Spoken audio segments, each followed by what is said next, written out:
Okay, Bozhidar, thank you for being with us on this talk about real estate in Bulgaria specifically, and basically in the region of the Balkans. How do you see things? So what can you tell us about your company, about yourself? Introduce yourself to the audience. Thank you for the invitation, and I hope that I will be helpful to your viewers and listeners. My name is Bozhidar Zahariev, and I'm the GM of Cleves. We are a real estate company which is focused on residential real estate in the capital, Sofia. And we provide apartment rentals in some of the best locations in Sofia.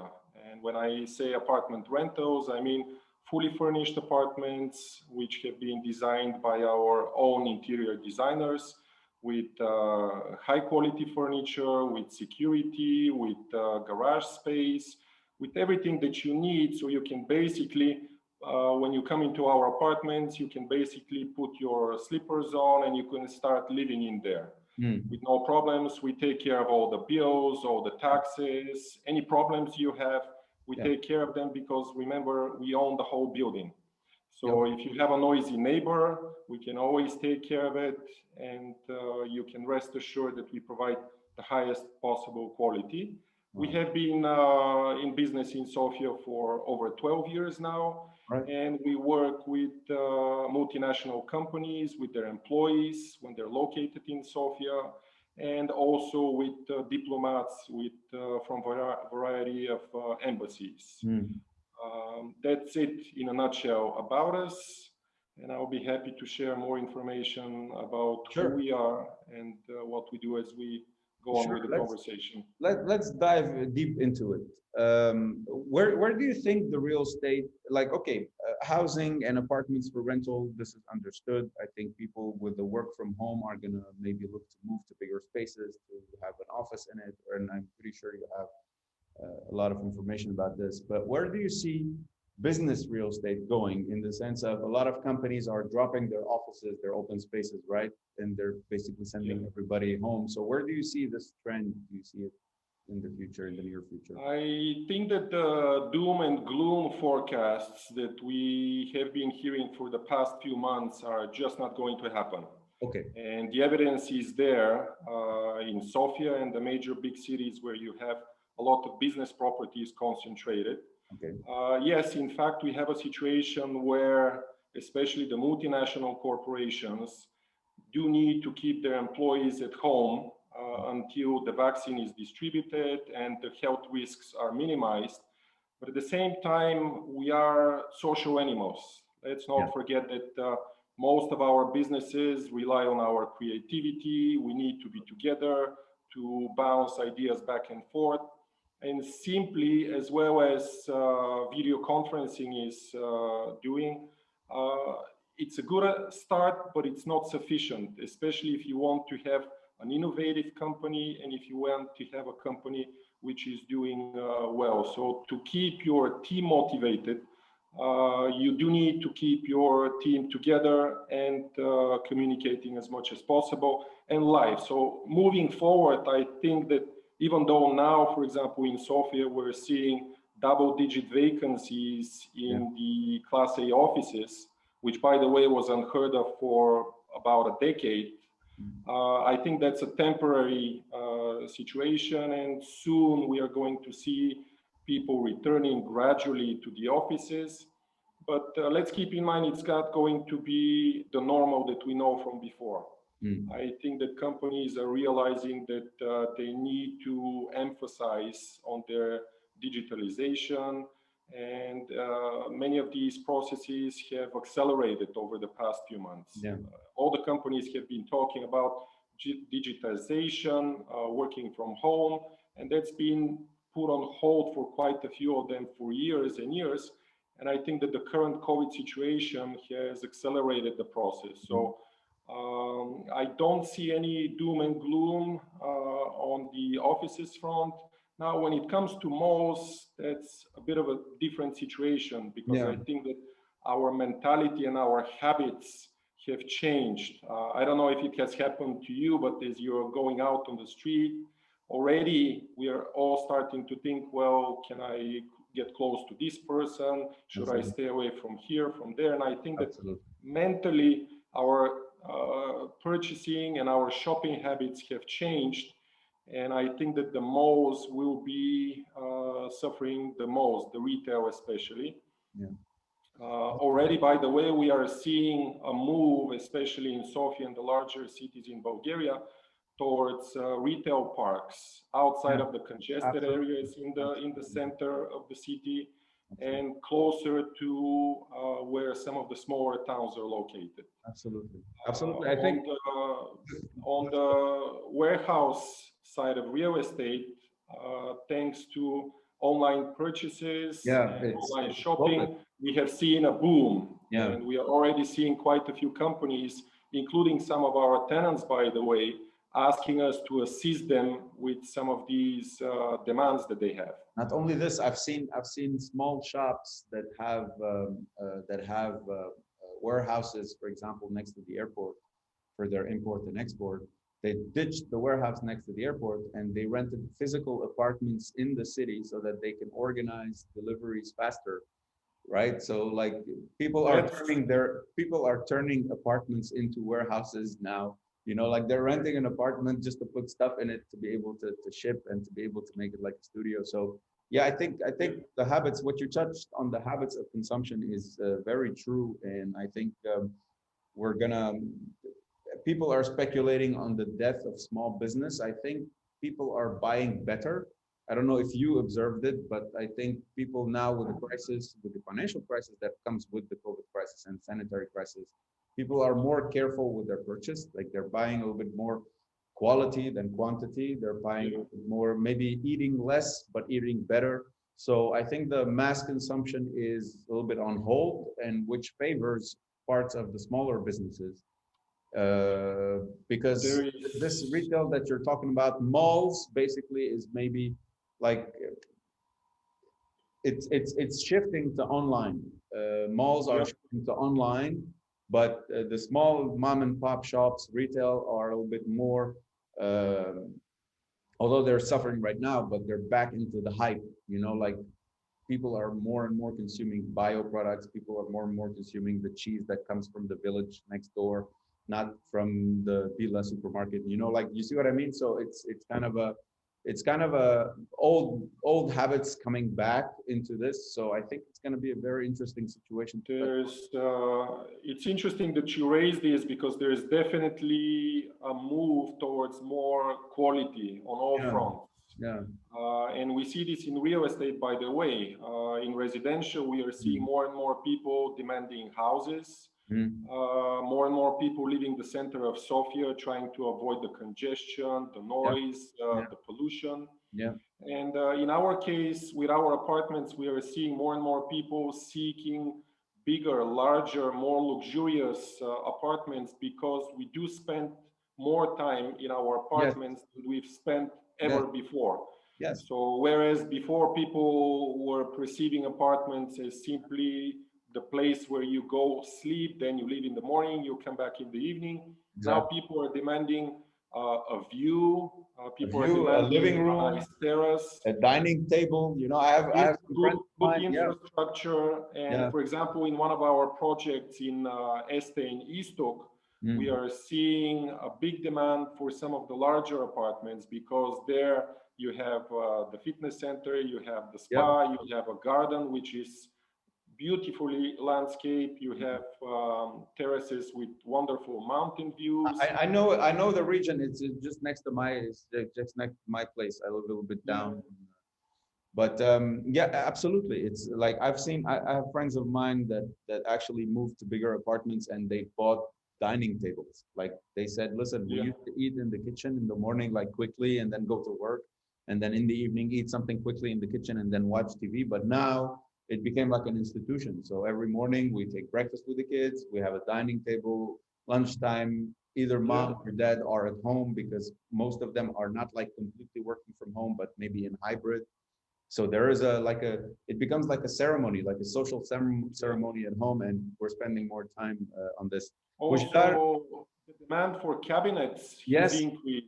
Many of our tenants want to have a separate cabinet room in their apartment. Exactly. like a small office or a small studio or a small. Yep, Yeah. absolutely. Absolutely. Bozhidar, a quick question. Let's dive into a little bit for somebody coming from outside and would like, now that we established a little bit how the market is moving and how it's going. So let's dive into your company. So the ideal client for you would be like the target client, the target audience that you serve. Who would it be?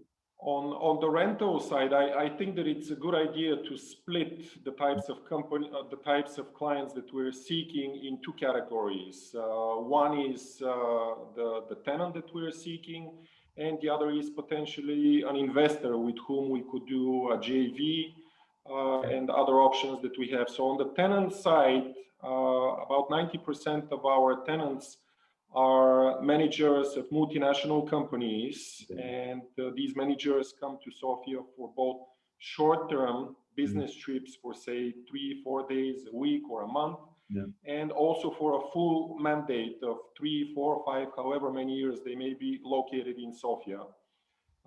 Then we also have the diplomats. We work with several embassies, and with them again, we house their employees both for short-term business trips, but also for the full duration of the respective mandate. We also work with locals, with Bulgarians, both managers and families. But the mentality of Bulgarians, as you probably know, is of apartment ownership. I was recently looking at some statistics, and we are close to the top 3 in terms of residence ownership. We are over 96% of Bulgarians live in their own apartment that they either inherited from their parents or grandparents, or they purchased. Or simply purchase. Yes, it's that's something I observed compared to where I came from Paris.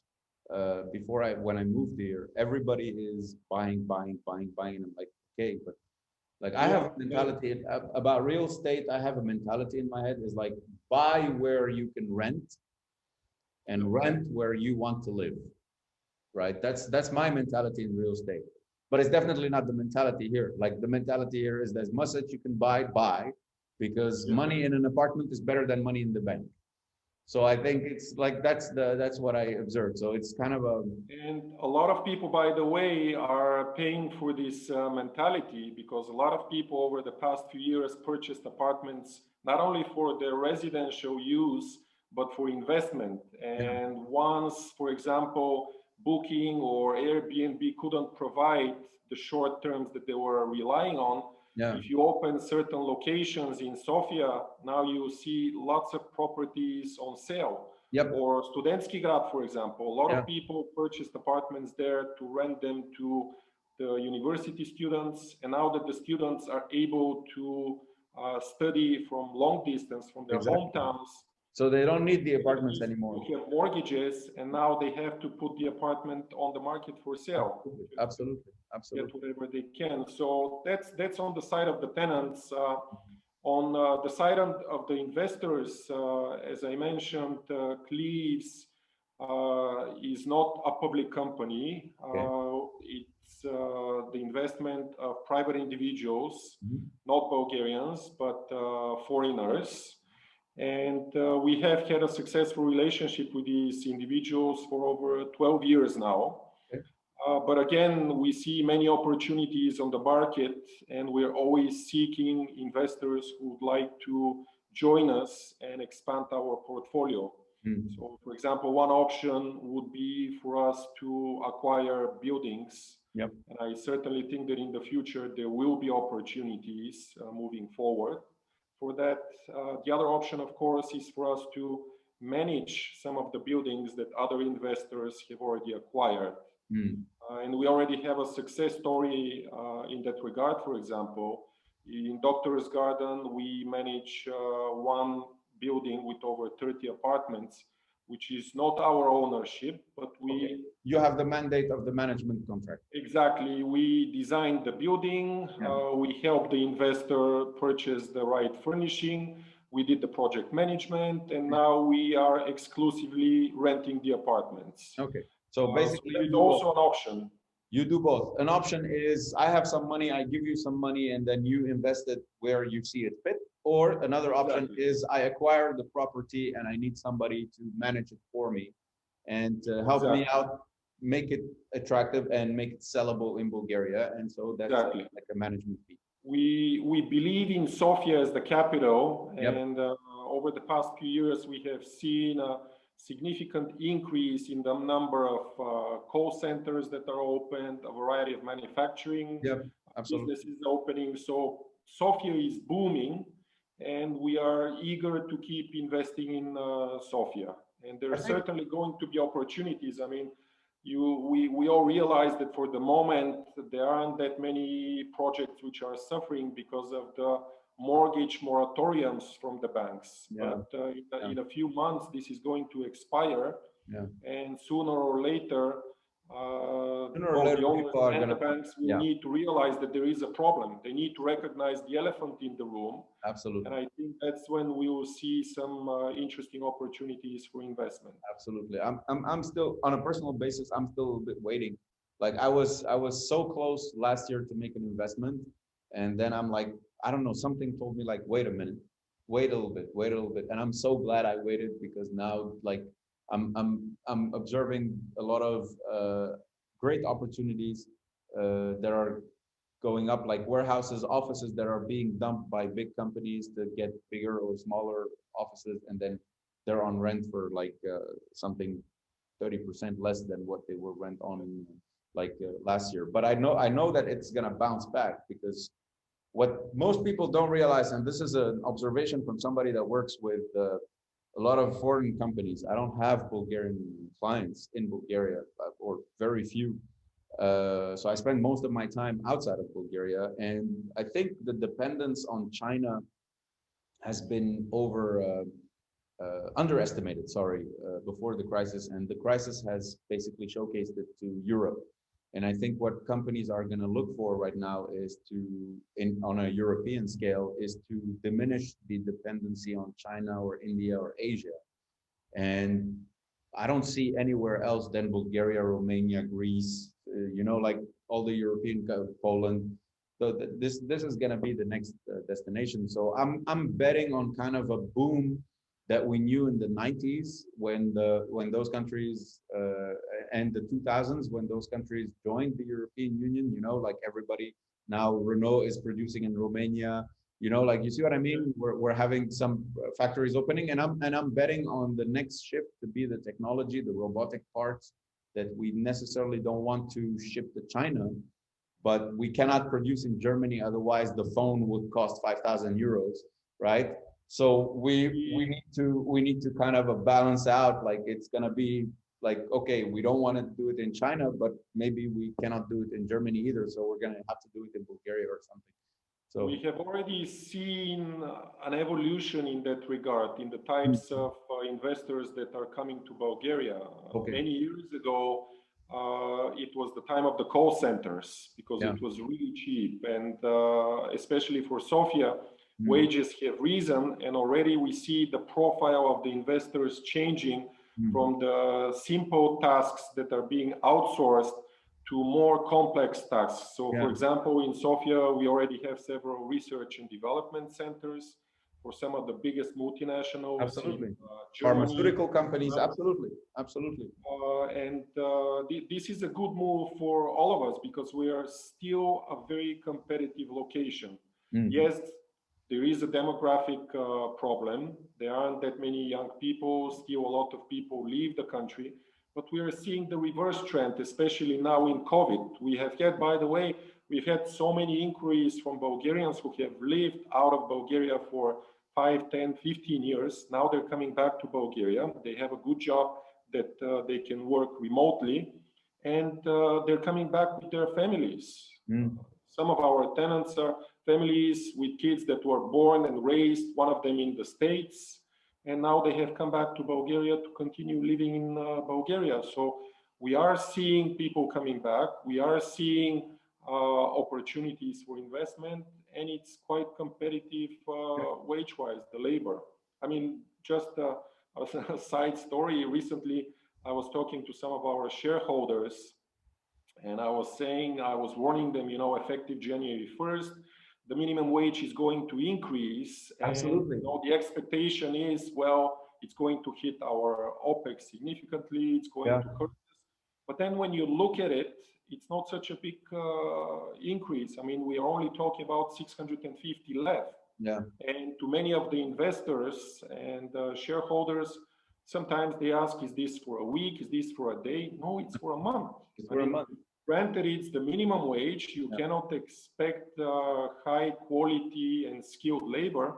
This just gives you an idea how far behind our wages are, behind Western Europe, the States, and many other locations. So you get what you pay for. This is capitalism 101. You get what you pay for. Come on. Like if you want, if you want, the good news is that we still have the universities that are educating people with 2-3 languages, with technical skills. Exactly. And Bulgaria is still producing a lot of employees with good STEM backgrounds in the sciences, technology, and math. We still, by the way, almost every year, our high schoolers win the Olympiads in the world. Mathematics Olympiads. Well, okay, so let's dive into something a little bit more in detail.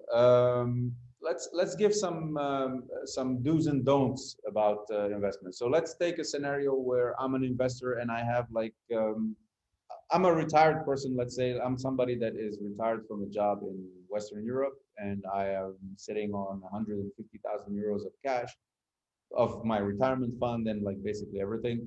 And I want to move and live in Bulgaria, right? Because I want to spend my retirement in Bulgaria. And so what would be the do's and don'ts in your opinion? The first and most important one is don't do it yourself. I think that a lot of foreigners who invested in some of the summer and winter resorts got burned in the previous crisis of 2008, 9, and 10 because they chose to do everything themselves. They didn't rely on experienced companies and professionals, and they paid a heavy price. So my number one recommendation would be to find a reliable partner with the track record, with the successful team and the experience, and to invest with them. So if you are in a position that Bulgaria seems attractive, go ahead, explore it, but do find the right partners and shop around. I'm not saying this so that people can come to us only, but do compare. See who has been in business, see who has good reputation, because over the past few years, many construction companies, many developers, they have gone out of business. And if you don't have at least 5, 6, or 10 years of business experience in Bulgaria or Sofia or whichever location you want to invest in, there is a significant level of risk. Number two, don't be cheap. Don't be cheap. The money that you invest in consultants, in market research, will pay back significantly in the long run in the future. Absolutely. And I think that that's also one lesson that many foreign investors have learned the hard way. Because many of them were purchasing apartments in Bansko, Pamporovo, or Selby over the internet after a few emails exchanged. You don't do that. Do come, do take a look around, get a feel for it, and then you will have a better idea. Spend 10 days in Bulgaria. Come spend 10 days in Bulgaria. It's not very expensive. You know, like do a short. Come in the winter to Bansko. I always tell my friends, like, this is kind of a. It's not. I'm not a real estate specialist, but it's like common sense 101. Like, okay, you want to buy an apartment in this city, great. Go live there for like a week, 2 weeks, 3 weeks. Like, you know, like rent an apartment in that city and live in it for 2-3 weeks and see what's around. First-hand experience is second to none. And that's why, by the way, whenever we have expats coming into Bulgaria, into Sofia for the first time, we offer them to stay in our apartments for 1, 2, 3 nights, however long they want, just to get a feel for the project, the location, and the area. And then if they're happy with it, we will be happy to have them as a tenant. If not, we part ways, or we show them one of the other locations to test, Absolutely. and we move forward. Absolutely. So it's always good to have to dip your toe first before you commit. Okay.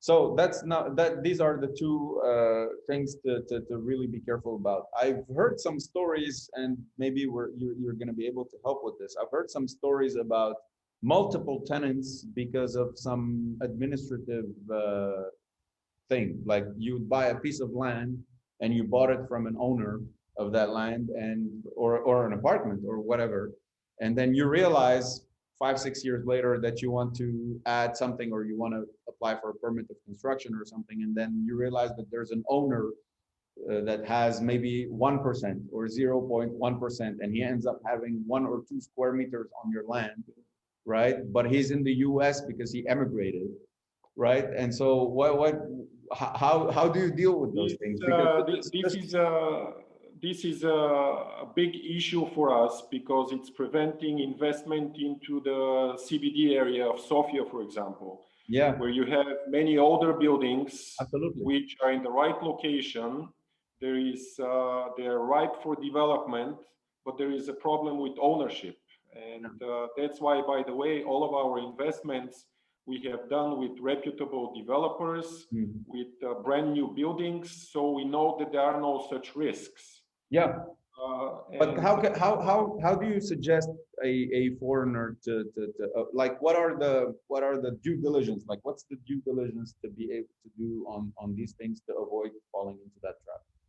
This goes back to what I said on the previous question. Just be ready to invest in a reliable partner. Okay. Don't be hasty. Be patient. Find a lawyer who can do the due diligence, who can dig out all the documents, check everything that he needs to check, and don't push them. We've seen this problem with some investors. They put themselves an unreasonable deadline. I want to purchase within this month. This is not a realistic scenario. Give yourselves and your attorneys the time to dig out the documents, and then they will do the research, because bear in mind that a lot of documentation, especially for buildings which are pre-1970, 1960, there is very little archive, if any. Yeah. So in many of these locations, you have to start from scratch, and you have to find a technician who is going to measure the area, who is going to submit it to the cadastre agency. Then you have to rebuild the history. Actually, you have to rebuild the history because it's lost. Exactly. So this all takes time, and it takes a lot of effort and professionals to do it. Okay. But in the end, some of these opportunities pay off, definitely. So it is a problem that we have. That's why to this day, if you go to downtown Sofia, you see these wonderful buildings with excellent location, with ruined facades, with empty apartments, which are like a gold mine. Some of these apartments, they're like, I've even seen some very beautiful architectural buildings. Like, of course, they need renovation. My business is design. Like, I work in design and interior design and basically trade show design also, and stand design. And when I look at this, and I'm like, okay, like this is such a wasted. This is such a wasted building. Like you have an amazing location. It can be turned into a library, a hotel, a whatever you want to turn it into. It could be a cabinet for lawyers. Like, but then you look at it and then it's empty. And you see on a piece of paper, for example, that okay, the construction or the renovation has stopped because there is some issue on something, or like it's always something like that. And that's why, by the way, you have these contrasts. You have old ladies, for example, in the center of Sofia, who are begging, even though they own real estate, some of them for hundreds of thousands of euros, but they cannot sell this real estate. They cannot rent real estate to reputable tenants because they have documentary problems with this. And they don't have the money to be able to solve those problems. So it's like exactly. Like they're sitting on a real estate empire, right? They're sitting on a 200,000 euro worth of real estate, but they don't have enough money to be able to make the paperwork to make it only their own, right? Or to follow the different tenants or the owners. That's And unfortunately, it's a snowball effect because there is definitely big demand for Sofia, for good locations. But because you cannot develop such central locations, many people have to buy when they need apartment outside in neighborhoods which don't have the proper infrastructure. I see. Which don't have schools, which don't have kindergartens, don't have hospitals. And one thing leads to another, unfortunately. Absolutely. And do you think in the future this is something like do you bet on time, or do you think it's going to be gradually solved with time, or do you think that there's something that needs to be done on a do you make a call on you and your fellow real estate developers or investors or colleagues in the business to say, okay, let's maybe, I don't know. There are many efforts in different areas. For example, with the Real Estate Association, there has been a push for over a decade to legislate a law. Who gets to be a broker, what the rules are, how to qualify. This is not very well established here. Anybody can sell anything, basically. That's what And this is part of the problem for the real estate community because many of the players on this market are not reliable. But I think that in the long run, especially with COVID and with many Bulgarians coming back from abroad, there will be a move to quality. There will be a move to bigger demands from both sellers and buyers. Okay. And it's going to happen gradually. Let's be honest. Nothing happens quickly. Yeah, absolutely. It's going to take years and years. But I think already we see this with some of the neighborhoods which are being developed. Okay. You see people demanding, especially young families demanding kindergartens. You see the municipality trying to find plots of land where they can put those kindergartens to be developed. So there is a change from what we saw in the previous boom in 2005, 6 up until the previous crisis. All right. But it will take time. It will take time. And I think it's like everything. If you want to make a move, it doesn't matter how many steps you're moving ahead, as long as you're moving a little bit, and then basically make sure that whatever quality you're providing and whatever work you're providing, it's on the long run. I think it's especially in real estate because I think it's kind of if we're gonna go philosophical into this, it's like a piece of ownership on planet Earth. You know, like I did the other day a calculation of math, and I said, okay, there are 8 billion people on the planet, right? And so I wanted to know, like, one person, what's the surface of the Earth, right? And like the livable surface, land on Earth, and what's a piece of how many people on it, and how much should I own, right? To be like, if you want to split it to everybody on the planet, how much should I own? And I came down to 6,000 acres. So I was like, okay, you have a long way to go. Yeah, like it came like to, I think 6 acres or 6,000, something like this. But it came down to a number that is like, okay, well, wow, like there is space. Like I assume that it's going to be much smaller given the sizes of the cities and stuff like this, but there's a lot of space. There's still a lot of space on this planet. Well, you know what they say in the real estate business, land is land. You should always invest in land because simply they don't produce any more of it. Yeah, absolutely. And it doesn't go anywhere. You can bomb it. You can, like it's land. Like it doesn't go anywhere. Like you cannot destroy land. Like you can destroy what's on the land, but you cannot destroy land. So yeah. Okay, Bozhidar, thank you for the talk. Any kind of last things you want to address? Any?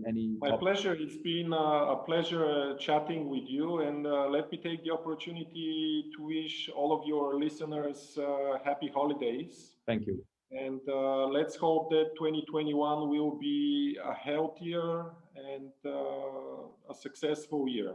Thank you. I think we've learned quite a few lessons in 2020, and moving forward, we should not forget them. Yeah.